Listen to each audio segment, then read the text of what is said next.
బోలో యేసు మహారాజుకి. సంతోష సంతోష రెండవ రాకడ పండుగ. అందరు చేతులు పైకెత్తి చెప్తాము, ఆనంద ఆనంద రెండవ రాకడ పండుగ. సంతోష సంతోష రెండవ రాకడ పండుగ. బోలో యేసు మహారాజుకి. రెండవ రాకడ కూర్చున్న సంభాషణ దైవజన దేవదాసయ్య గారు అది అర్థమయ్యే రీతిలో, అందరికీ అర్థమయ్యే రీతిలో సంభాషణ రాశారు. దాన్ని గురించి చూద్దాం. అక్క, ఈరోజు ఏం పండుగ? ఈరోజు మనం ఏ పండుగ చేసుకుంటున్నాము? చెల్లి, ఈరోజు మనము రెండవ రాకడ పండుగ చేసుకుంటున్నాం. ఈ రెండవ రాకడ అంటే ఏంటి? రెండవ రాకడ పండుగ అంటున్నారంటే మొదటి రాకడ కూడా ఉంది కదా. మొదటి రాకడ అంటే ఏంటక్క? మొదటి రాకడంటే 2000 సంవత్సరముల క్రితము దేవుడు ఈ లోకానికి నరావతారిగా వచ్చారు. ఈ భూమి మీద ఉన్న నరులైన వారిని రక్షించడానికి వచ్చారు. అది మొదటి రాకడ అంటారు. మరి రెండవ రాకడ అంటే ఏంటక్క? రెండవ రాకడ గురించి ప్రభువారు ఏమైనా చెప్పారా? చెల్లి, రెండవ రాకడ అంటే మొదటి రాకడలో దేవుడి లోకానికి మానవుల్ని పాపము నుండి రక్షించడానికి వచ్చారు. దాన్ని క్రిస్మస్ అంటాము. అయితే రెండవ రాకడ అని అంటే దేవుడు ఎవరైతే సిద్ధపడ్డారో, ఆయన రాక కొరకు ఎవరైతే వేచి చూస్తున్నారో, రక్తము చేత ఎవరైతే దేవుని యొద్ద పాప క్షమాపణ పొంది పశ్చాత్తాపముతో దేవుని యొద్ద తమ పాపములు ఒప్పుకొని ప్రభువారి యొక్క రక్తము చేత కడిగి వేయబడి బాప్తిస్మము పొంది దేవుని రాక కొరకు ఎదురు చూస్తున్నారో వారు రెండవ రాకడలో ఎత్తబడతారు. ఈ రెండవ రాకడలో ఎత్తబడేవారు ఎవరక్క? ఈ రెండవ రాకడలో ఎత్తబడేది క్రీస్తునందు మృతులైన వారు, రెండవది భూమి పైన దేవుని కొరకు ఎదురు చూచుచున్న సజీవులైన వారు, 3 చిన్న పిల్లలైన వారు ఎత్తబడతారు. పరిశుద్ధ గ్రంథంలో యేసుక్రీస్తు ప్రభువారు అన్నారు చెల్లి, ఏమనంటే, నేను ఉన్న స్థలము పరలోకమందు అనేకమైన నివాసములు కలవు, నా తండ్రి ఇంట అనేక నివాసములు కలవు, లేని ఎడల మీతో నేను చెప్పేదని అన్నారు. కాబట్టి పరలోకానికి దేవుడు తీసుకుని వెళ్ళడానికి ఆకాశ మండలానికి రానయ్యున్నారు. ఆ ప్రభు వచ్చినప్పుడు క్రీస్తునందుండి మృతులైన వారు మొదట లేతురు, ఆ మీదట సజీవులమై నిలిచి ఉండు మనము వారితో పాటు ఏకముగా ఆకాశ మండలానికి వెళ్తామని వ్రాయబడి ఉంది. పరిశుద్ధ గ్రంథము సెలవిచ్చే మాట అది చెల్లి.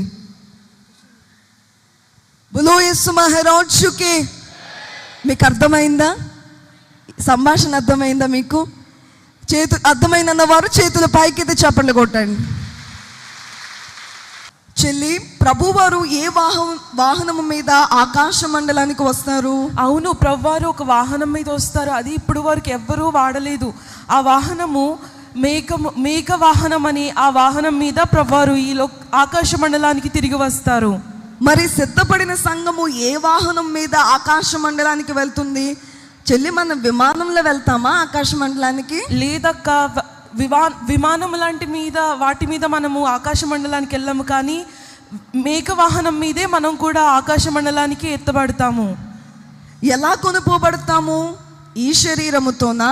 మానవ శరీరం ఈ బాడీతోనే మనం అక్కడికి వెళ్ళిపోతామా ఆకాశ మండలానికి? లేదక్క, ఈ మానవ శరీరాన్ని ఇక్కడే విడిచిపెట్టి ఈ మానవ శరీరము మహిమ శరీరంగా మార్చబడి ఆ మహిమ శరీరంతోనే ఆకాశ మండలానికి వెళ్తాము. సరే, మన గురించి అయితే నాకు అర్థమైంది.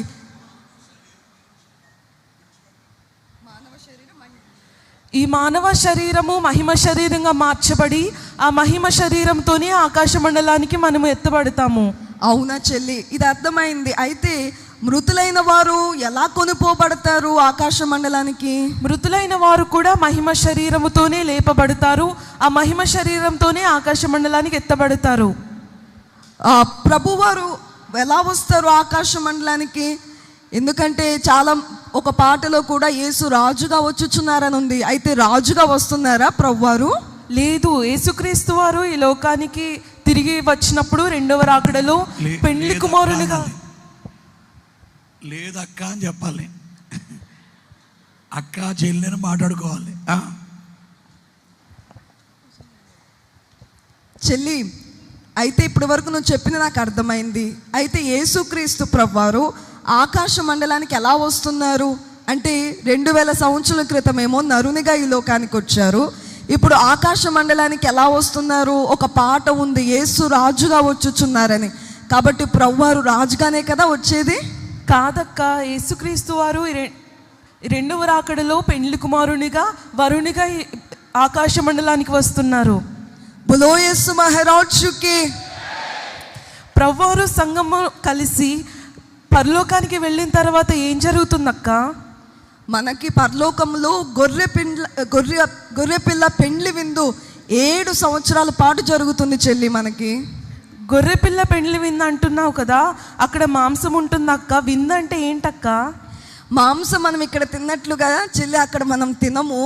మనకు విందంటే దేవునిలో ఉన్న లక్షణాలు మనలోనికి తీసుకోవడమే గొప్ప విందు. 7 సంవత్సరాల కాలం అది జరుగుతుంది. బులో యేసు మహారాజుకి. గొర్రె పిండ్ల పెండ్లి విందు జరుగుతుంది అన్నారు కదా, సరే ఇంకా ఏవైనా జరుగుతాయి అక్క పరలోకంలో? కొరింథీయులకు వ్రాసిన మొదటి పత్రికలో 3వ అధ్యాయము 12 నుండి 13 వచనంలో, ఎవడైనాను ఈ పునాది మీద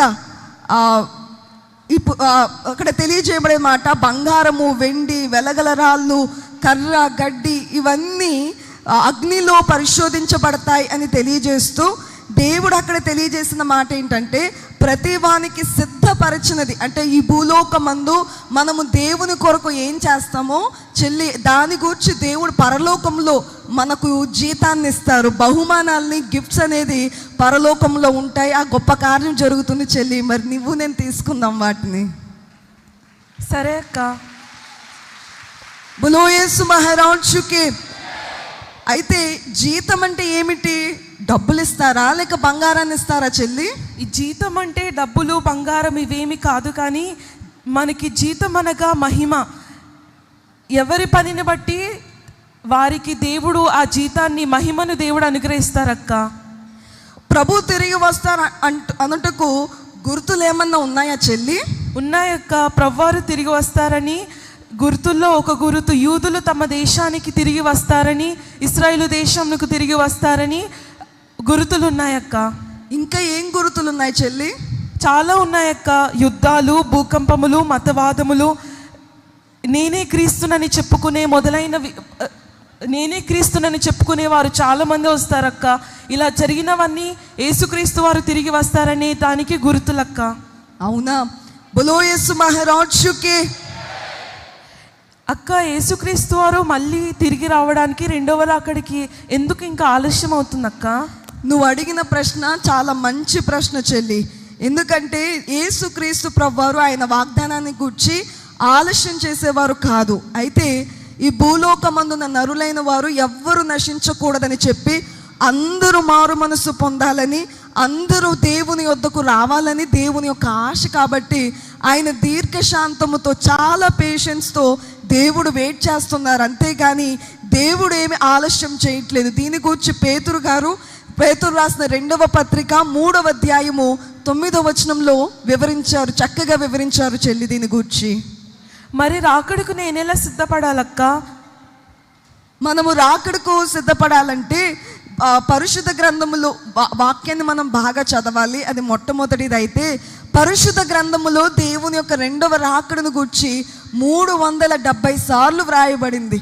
భయమును గూర్చి భయపడవద్దు అని 365 సార్లు వ్రాయబడి ఉంది అని అంటారు కదా. అయితే రెండవ రాకడను గూర్చి కొత్త నిబంధనలో 370 సార్లు రెండవ రాకడను గూర్చి వ్రాయబడి ఉంది. అయితే మనము రాకడకు సిద్ధపడాలంటే మనము ప్రార్థన చేయాలి. ప్రార్థన జీవితము, ప్రార్థనలు 7 రకాలని చెప్పి దైవజనులు దేవదాసయ్య గారు వివరించారు చెల్లి.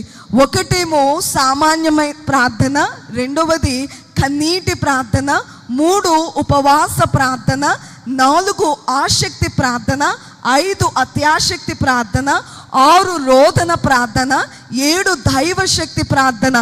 మనం ఈ ప్రార్థన అనుభవాన్ని మనం కలిగి ఉండాలి చెల్లి. అలాగే దేవునికి స్తుతి చేసేవారముగా, దేవుని స్తుతించి జీవితం కలిగి ఉండాలి. మనము సువార్త పని చేయాలి. అలాగే దేవునికి కానుక ఇచ్చేవి, దేవుని యొక్క రాజ్య సువార్త వ్యాప్తి కొరకు మనము ముందుకు వెళ్ళాలి. దేవుని కొరకు శ్రమ పడాలి, మంచి ప్రవర్తన కలిగి ఉండాలి, దేవుని గూర్చిన రాకడను గూర్చిన జ్ఞానాన్ని కలిగి ఉండాలి చెల్లి. అయితే వీటన్నిటికన్నా ముఖ్యము ప్రధానమైనది ఏంటంటే మారు మనస్సు పొందడం. మన పాపాలు క్షమించబడి మారు మనస్సు పొందాలి, పరిశుద్ధాత్మ శక్తిని మనం పొందుకోవాలి. అప్పుడు మారు మనస్సు పొంది బాప్తిస్మం పొందాలి. మారు మనస్సు పొందాలి. యేసుక్రీస్తు ప్రభువారిని నోటితో మనం ఒప్పుకున్న మనము బాప్తిస్మాన్ని పొందాలి. దేవుని కొరకు జీవిస్తూ పరిశుద్ధాత్మ శక్తి చేత నింపబడి, ఇందాక నీకు చెప్పాను కదా, అవన్నీ చేస్తూ రెండవ రాకడకు మనం సిద్ధపడతాం చెల్లి. మరి ఇంకా ప్రభు రాలేదు కదా అక్క, ఇప్పుడు ఎందుకు మనం పండుగ చేసుకుంటున్నాం అక్క? ప్రభు వచ్చిన తర్వాత మనం ఈ లోకంలో ఉండం కదా. ఇప్పుడు ప్రభువారు వచ్చారనుకో చెల్లి, మనం ఇక్కడ ఉంటామా? రెప్పపాటున ప్రభువారి వద్దకు వెళ్ళిపోతాం, అవునా? ఇక్కడ మనం ఉండం. కాబట్టి మనము ప్రభువారు వచ్చిన తర్వాత పండుగ చేసుకుంటామంటే అప్పుడు చేసుకుందాం, అది ఎలాగో జరుగుతుందని మనకు తెలుసు, వెళ్ళిపోతాం. జరగబోయే దాని గూర్చి ముందుగానే దాన్ని గూర్చి ఆలోచిస్తే ఇప్పుడు మేము వెళ్ళిపోతాము, ఆకాశ మండలానికి ఎత్తబడిపోతాం, మన ప్రభు వచ్చేస్తున్నారు, రాకడ సమీపంగా ఉంది అనబడే సంతోషంతో ఇప్పుడే మనం పండుగ చేసుకుంటున్నాం. బోలో యేసు మహారాజుకి, దేవునికే మహిమ కలుగును గాక.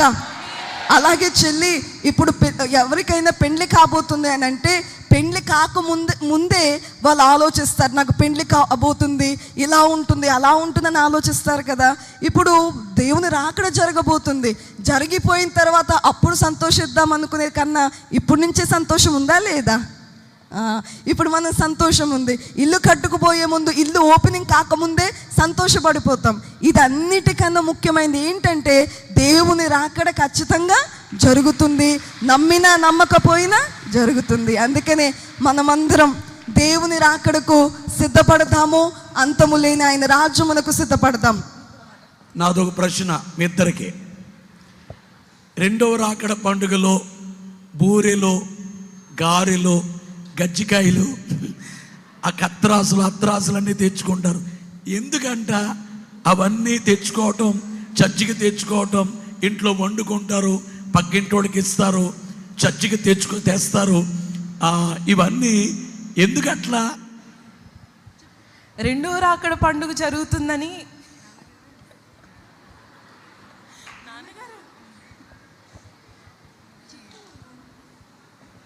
డాడీ, రెండవ రాకడ జరుగుతుందని అందరికీ తెలియాలని ఇప్పుడు అందరూ పిండి వంటలు చేసుకుంటే పక్క ఇంటి వాళ్ళ దగ్గరికి కొన్ని తీసుకెళ్ళిస్తే మీరు ఎందుకు ఇస్తున్నారు, ఎందుకు ఈ పండుగ ఏం జరుగుతుంది, క్రిస్మస్ పండుగ వచ్చే నెల కదా, ఈ నెల ఏం జరుగుతుంది అని అడిగినప్పుడు యేసుక్రీస్తు వారు రెండోసారి మళ్ళీ తిరిగి వస్తున్నారు, మొదటిసారి అందరినీ రక్షించడానికి వచ్చారు, ఈసారి పెళ్లి కుమారునిగా అందరినీ రక్షించబడిన వారందరినీ తీసుకెళ్ళడానికి వస్తున్నారు, అందుకని మేము వెళ్ళిపోతున్నాం కదా, మేము వెళ్ళిన తర్వాత పండుగ అక్కడ చేసుకుంటాము, వెళ్ళే ముందు ఇక్కడ కూడా చేసుకుంటాము, మీరు కూడా మాతో పాటు పండుగ చేసుకోండి అని వాళ్ళకి ఇవ్వడానికి చేసుకుంటాము.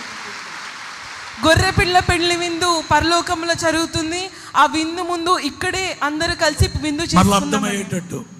ఈ స్వీట్లు అక్కడ కూడా వంటశాల దగ్గర స్వీట్ తయారు చేస్తున్నారు, పలావ్ తయారు చేస్తున్నారు, అక్కడ స్వీట్లు, అందరూ స్వీట్లు తెచ్చుకున్నారు, ఇక్కడ పెడతారు. దానికి ఏంటి గుర్తు స్వీట్లు తేవటానికి? నాన్నగారు, అది దానికి రకరకాల స్వీట్స్ అన్ని తీసుకుని ఇప్పుడు అందరము తయారు చేసుకొని వచ్చాం. యేసుక్రీస్తు ప్రభువారిలో ఉన్న లక్షణాలు ఎన్నో రకరకాల లక్షణాలు ఉన్నాయి. దైవ లక్షణాలు, ప్రేమ అని, న్యాయము అని, శక్తి అని, జీవము అని, ఇవన్నీ లక్షణాలు ఎన్నో ఉన్నాయి.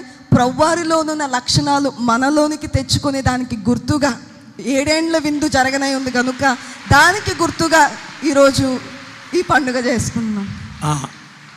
ప్రియమైన కుమార్తెలారా, నాకు అర్థమైంది ఈ స్వీట్లని ఎందుకంటే పరలోకములో పెండ్లి విందును జ్ఞాపకం చేసుకోవటానికి అర్థమైంది.